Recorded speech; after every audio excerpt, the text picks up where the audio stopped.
Welcome back to the Metal Ben Mobile, coming at you with another album review here on Metal Ben's Chronicles, where metal lives. That's right. Gonna get right into it. Got another anniversary we're gonna talk about here. An album that I've pretty much lived with since 1988, since roughly around the time it came out. I remember a buddy of mine that was getting me into this music at a very young age. He had gotten State of Euphoria like right when it came out. I remember listening to it. Man, this is one I used to play the heck out of when I was much younger. Not so much these days. I'll break it out every once in a while and listen to it. But yeah, we're talking about State of Euphoria. Released on September 19th, 1988 on Island Records. Still distributed by Megaforce Records. Produced by Mark Duxton. And mixed by Alex Perialis. That's right. Which Alex Perialis is very famous for, producing and mixing a lot of those Megaforce acts back in the day, you know what I'm saying. So yeah, this album has 10 tracks. The band don't like this album. Scott Ian definitely don't like this album from my understanding. But they still do play a couple tracks off this album live to this day. And we're going to get right into the album right now. Be All End All begins this thing. But I guess we should talk about the lineup before we go any further. Scott Ian on rhythm guitars. Joey Belladonna on vocals. Dan Spitz on lead guitars. Charlie Bonatti on drums and Frank Bello on bass. There you go. There's your lineup. Like I really needed to tell you if you know who Anthrax is. But anyways, moving forward. Be All End All begins this thing. Honestly, this is a really good track. It's probably one of the strongest tracks on the album. This is the track they still play live to this day. Rightfully so, because it's very good. It's got a great chorus. It's got great riffs in it. Yeah, overall, it's a really good track. It's even got a really good guitar solo by Dan Spitz in it. The intro is really cool. The violin part, to begin the track, really cool stuff. Great vocals by Joey on here. Moving on to Out of Sight, Out of Mind. You know what? This track I probably liked a lot more back in the day. But I'm listening to it and I'm like, you know what? This track's not really resonating with me nowadays like it did back then. Unfortunately, it is what it is. Yeah, I don't know, man. This track to me does feel like filler. It's okay. It's got a few cool riffs in it. Like, I love the part in the middle where it gets really crunchy and heavy, and he's saying, take your head out of your ass right here, right now, it won't last. I love that line. Notably, too, there's a lot of fucking strong language on this record. I'm surprised this did not get slapped with a parental advisory sticker back when it came out. I really am. Because there's quite a bit of language on this album. But yeah, Out of Sight, Out of Mind, it doesn't really resonate with me like it did back then. But it's okay. It's still alright.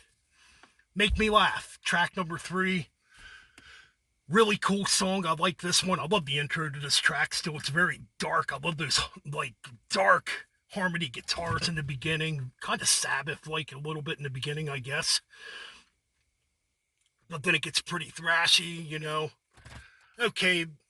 Alright, so this track, the verse parts, as far as the vocals go, I guess nowadays to me it sounds kind of silly, the way Joey's delivering the vocals on the verse parts. Overall, the rest of the track's pretty cool. I mean, you can definitely tell in this track they're attacking religious corruption in this track, and the corruption of, the preachers and the evangelist, and stuff like that, And there was a lot of scams going around at the time, when it comes to that, But anyways. Antisocial track 4, a Trust cover. This one I could live without, to be honest with you. I'm just kind of sick of this song. They play it live to this day. And it seems like when it comes to this album, this is the track that gets played the most. Like I said, it's a cover. Back then, thrash bands were very notorious for doing cover tracks on an album, But it is what it is. I'm not going to talk much about it. Who Cares Wins, the final track to end the first half of this album. Killer track. To me, one of the great deep cuts on this record. Fucking Charlie's drums are fucking awesome on this track. Again, this one seems like it deals with poverty and living on the streets, and, you know, that's kind of the vibe I get with this track, you know.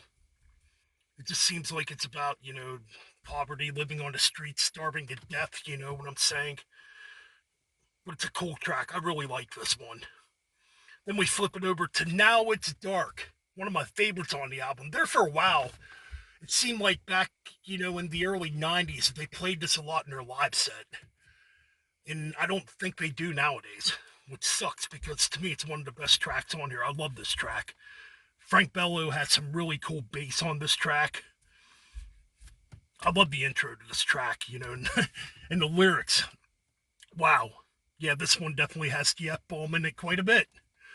Now it's dark. Mommy, don't you fucking look at me. Just killer stuff, man. I love it. Okay, so then we move on to Schism. Yeah, the next track on here, Schism. I actually really enjoy this one. This is another one that don't get talked about much. I think it's a great deep cut. You know, I love the really thrashy part in this track. Yeah, there's like a really cool thrashy part where Scott Ian's like down picking and playing really, really fast. It's really cool stuff. And there's some good double bass going behind it, you know. Schism, though, really good track. I like this one. It's pretty underrated. Misery Loves Company. Okay, this one I would say it's pretty much filler. It's not bad, but it's just kind of there. You know what I mean? It's one of them tracks. It's just there. That's all I'm going to say about it. It's not one of my favorites on here. It's got an okay chorus. But yeah.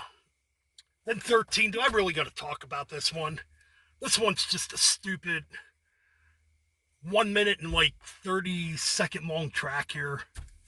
It's just really stupid and just pointless. I don't even know why it's on the album. But yeah, it's one of them goofy Anthrax tracks, you know. I'm 13. I believe it's Scott Ian doing the vocals on this too, and it's just not good.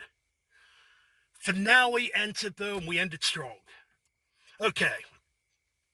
I would say Finale's probably my favorite on the album, besides Be All End All.